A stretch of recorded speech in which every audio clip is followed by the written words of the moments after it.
fix it. Okay, go. We're just making it full screen. All right. We have so many tech skills now. Welcome to our presentation. Thank you. We really worked super hard. So, ours had a bit of a different flavor to it because, nope, not ready yet. Sorry. Yeah. One last, nice. So, what I'm going to do, Laura Rand, is explain the principles of education at this specific school. And what are you going to do, Sydney Wilson? Rebecca. Oh, I'm going second. Oh, I'm right. going to explain what our app was and how we used it and how we introduced it to Tristan, our teacher. Love her. And I'm going to talk about the two of them and why they work so well together and if it can work in other schools as well. Nice. I like the enthusiastic arms. I really appreciate that right now because I'm tired. So, next slide, please. She on jokes? What is this word? We think the acronym is said PASI, but it is also known as PSI, and it is the Pacific School of Institute of Inquiry-Based Learning, I think. Next slide, please. And what it is, it's an inquiry-based school. And what that means is they don't follow a traditional structured classroom. It's actually pretty funky. So we went downtown, we ventured downtown, because the school is in the heart of downtown. And it's basically an old office building. And what they have is like a bunch of IKEA furniture, so it's like hippie trendy. And it's just a big room. You like walk in, you have to take off your shoes. And kids have their little slippers on. And it's super fascinating. Every 2 years, the kids are given a laptop that they use for everything they do in the school. It's entirely based online. Very little personal classroom time is done. So that covers the independent learning part. Very independent. And it's self-paced and it's child-centered. So the child chooses what projects they're going to do for their certain topics, also known as subjects. And they have a main focus on math, science, I'm assuming technology is a big one, and reading and writing are incorporated in that through the other pursuits of these things. So you won't find them studying history, for instance. You won't go into a history class and see them being like, oh, the purpose of World War I was this. No, it's not like that. They might study World War I in their technology class, but it's not an emphasis, if that makes any sense. And because of the fact it's student-centered, a lot of the time you'll find children with high anxiety who cannot blend well into modern-day classrooms. You also find elite athletes. There's 2 ballerinas who attend the school. They had some pretty serious hockey players. And so they can modify and accommodate different lifestyle choices than the 9 to 5 or 8 to 3 student. If that makes sense. Okay, next slide, please. Well, what do the teachers do? What? Next slide, please. So, we talked to Ross and we talked to Tristan. There was other teachers around, but we didn't have a chance to engage them. We went twice. We actually got to sit in Tristan's French class. So keep in mind this is a high school, so I really had no idea what I was doing because I was not very good at high school French. But it was fantastic. So it was just a quick session. It was only half an hour, and the students only attend 4 a week. 1 a day and Friday free day, woohoo! No class to attend. And so the teachers teach those.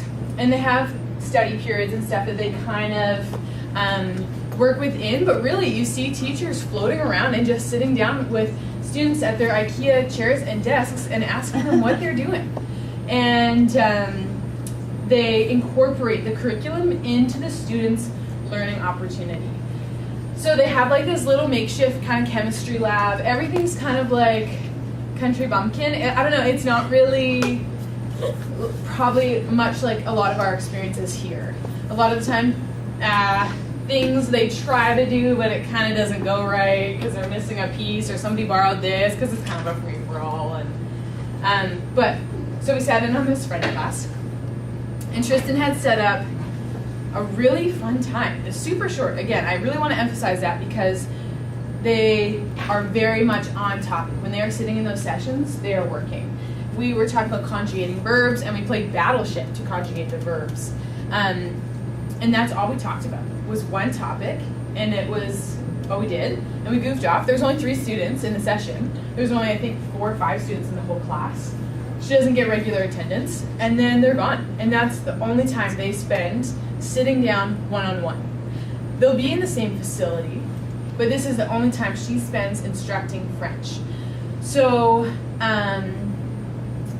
wait, one second. Next slide, please. Got 4 minutes. Whoa! Okay! A slide! Next slide, please. So this is the way the typical high school is run with BC curriculum emphasized, and that's the dark blue bit. And then the personal part is the little bits. So how you engage with the curriculum. This is how SciSci does it. Personal engagement of how you lead your path with incorporating parts of the curriculum, all the curriculum, but tying it in together. Okay, I think I'm done. Yeah. Okay, and now so it is my part. I'm going to be talking about the app that we tried to use, and that was called Remind. Basically, it's a communication tool that helps teachers connect with students. When we talked to Tristan, she said that was her biggest issue because, like Laura said, she only gets to see the students once a week, and there is very low, not low attendance, but 3 out of 5 came. And so she wanted to be able to have a better way to communicate with them other than just when they come to class. And so Remind on their website, they say they're instant, efficient, and free. Instant because what it is you basically instant message, like text message your students. It's efficient because you're getting stuff done, and it's free. It's also safe because you don't actually get the student's phone number, and the students don't actually get your phone number. So basically what happens is the teacher downloads the app and creates an account, and it's very simple. You just fill out these boxes of information, and then the student or the teacher creates a page that is her class or his or her class, and then she makes an icon and names the class, and she gets a code, and basically the students text in the code and give their information, like their name, student number, all that, and then the teacher then confirms that information, and then they're added on into the group. It's a bit like us, like there's a forum for discussion where students and teachers can communicate in there, but then the teacher can also text individual students reminding, like, oh, you didn't hand this in, make sure to bring that, or as more of a group thing. The parents can also create an account, but they can only view what the teacher posts. They cannot edit any of the content. And it's all done on your text, right? Yeah. So it's Well, it is done text. through texting, but also there's an app where you can like see everything. And that's one thing I wanted to say was because I created a profile just to see how it worked when we were going to show Tristan. And I actually preferred using it on my computer because everything was there and I could see it. And I think from a teacher standpoint, it would work better if you did it from your computer, and then like the students, they could just use it from their phone. And the key thing though is because it texts them, they get it on their phone. Yep. So because kids are always looking at their phones and getting text, now the teacher's texting them with a reminder. That was the key element. That's what Sydney's going to say. Okay, so basically, as they kind of said, we went in, Tristan said, I want something to communicate better with my students, and she said, I've heard of this app called Remind, like, can you check it out for me? So, as you heard about the app, why would it work for this school? Because they're independent, because it's self-paced, because their schoolwork is not necessarily their main focus. It could be hockey or dance.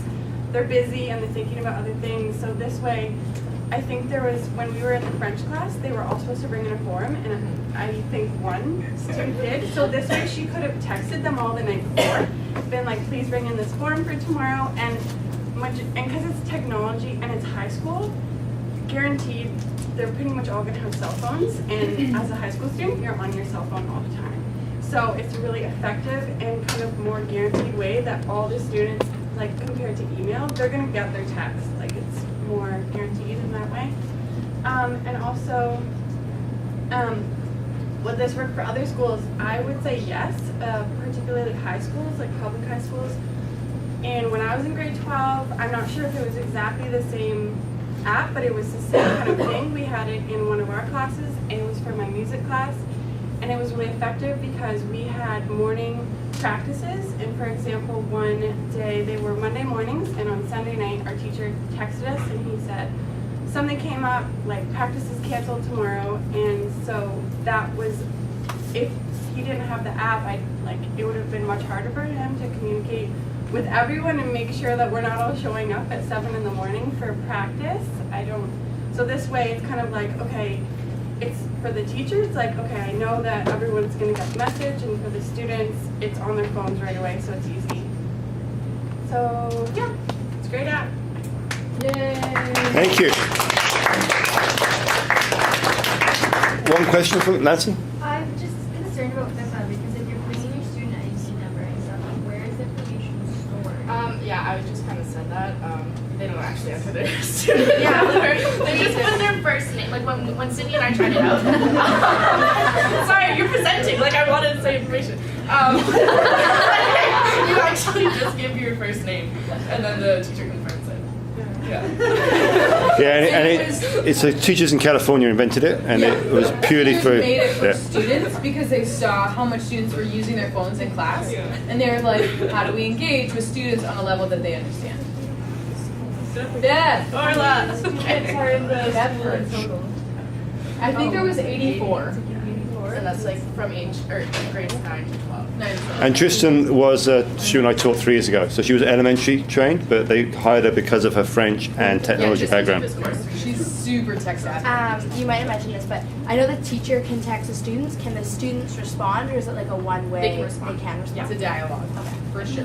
Land, see. So, like, That's what, yeah. the teacher would get bullying or get attacked. Like, they know who it was, but there are cases of students attacking the students. Do you think that could be a platform? Like, how would you monitor that? I don't think that never occurred to me that would Yeah. be an issue. It's very secure, but it's good to check. But it has been used by multiple teachers across Canada because it is secure and you can't break in. But that would be an issue. You have to keep checking that someone can't break into your server and then hit all those students. But every Or Or saying a a student would be towards bullying the a teacher. teacher as well, like just Yeah. threats. yeah. Thank you guys. I think